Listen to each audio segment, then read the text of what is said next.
சென்னை மாம்பலம் ஸ்ரீ கோதண்டராமர் சன்னதி 30/11/2024 சனிக்கிழமை மாலை சுமார் 5 மணி அளவில் சன்னதியில் மழை நீர் நிரம்பியுள்ளது.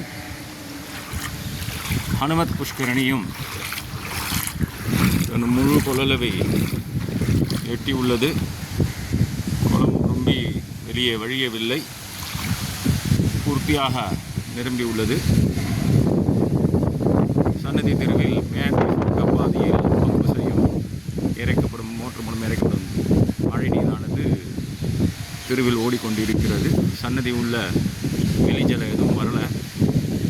இதுதான் நாங்களும் 5 மணி அளவில் அப்டேட்டு. அனுமார் சன்னதி உள்ள மட்டும் ஜலம் போயிருக்கு. மற்றபடி 4 கால் மண்டபம் ஆண்டாள் சன்னதி தான் அனுமார் சன்னதி மட்டும் தாழ்வாக இருக்கிறதுனால